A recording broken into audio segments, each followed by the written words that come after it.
1 अप्रैल 2026 से देश में ऐसे बड़े बदलाव लागू हो गए हैं जो सीधे आपके सैलरी, टैक्स और बैंक ट्रांजैक्शन को अफेक्ट करेंगे। इनकम टैक्स सिस्टम बदल गया, आरबीआई ने रूल सख्त कर दिए और सैलरी स्ट्रक्चर भी पूरी तरह बदल गया। तो चलिए शुरू करते हैं बिना देर किए। नया इनकम टैक्स एक्ट 2025 जो 1 अप्रैल 2026 से लागू होगा, ये पुराने 1961 वाले कानून को रिप्लेस करता है। पहले 800 प्लस सेक्शंस थे जो बहुत ही कम्प्लेक्स था, अब सिर्फ 536 सेक्शन होंगे। मतलब कानून को सिंपल बनाया गया है। पहले कंफ्यूजन था प्रीवियस ईयर और असेसमेंट ईयर में, अब ये दोनों खत्म कर दिए गए। सिर्फ एक टर्म होगा टैक्स ईयर, जो सीधे 12 महीने के फाइनेंशियल ईयर को रिप्रेजेंट करेगा। अब एग्जाम के लिए मस्ट इम्पॉर्टेंट पॉइंट, धारा 202 के तहत अब न्यू टैक्स रिजिम डिफॉल्ट बन गया है। मतलब आपको ऑटोमेटिकली न्यू सिस्टम में रखा जाएगा। पहले अलग अलग सेक्शन थे जैसे 44 AD, 44 ADA, अब सबको मिलाकर एक कर दिया गया है, सेक्शन 58। अनडिस्क्लोज्ड इनकम में बड़ा बदलाव देखने को मिला। अब इसमें शामिल होंगे कैश, गोल्ड या सिल्वर और वर्चुअल डिजिटल एसेट्स जैसे क्रिप्टो। मतलब क्रिप्टो भी अब टैक्स रेडार में आ गया है।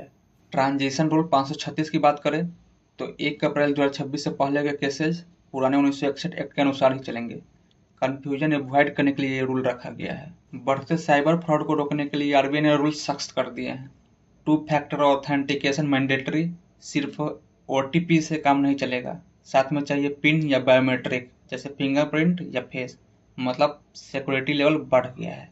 अगर बड़ी अमाउंट ट्रांजैक्शन, नया डिवाइस, फॉरेन ट्रांजैक्शन करते हैं तो एक्स्ट्रा सिक्योरिटी लगेगी। सिस्टम खुद डिसाइड करेगा रिस्क। अब बैंक की जिम्मेदारी भी बढ़ गई है। मतलब अगर फ्रॉड हुआ तो बैंक को 3 से 7 दिन में पैसा वापस करना होगा।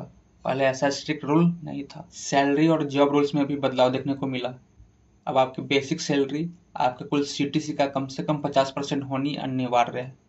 इम्पैक्ट, शॉर्ट टर्म में टेक होम सैलरी कम हो जाएगी और लॉन्ग टर्म में पीएफ ज़्यादा, ग्रेचुइटी ज़्यादा, मतलब सोशल सिक्योरिटी स्ट्रांग होगी। अब जॉब छोड़ने पर कंपनी को 2 दिन में पेमेंट क्लियर करना होगा, जो कि पहले 30 से 90 दिन लगते थे। एचआरए यानी हाउस रेंट अलाउंस क्लेम करने के लिए अब लैंडलॉर्ड का पैन जरूरी। मील अलाउंस 50 से बढ़ाकर 200 पर मील कर दिया गया है।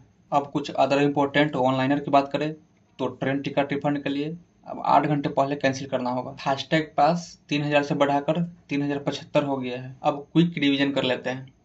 इनकम टैक्स एक्ट 2025 लागू, टैक्स ईयर कॉन्सेप्ट आया, आरबीआई ने रूल्स स्ट्रिक्ट किए, सैलरी स्ट्रक्चर बदला। अगर जानकारी काम की लगी तो लाइक, शेयर और सब्सक्राइब करें।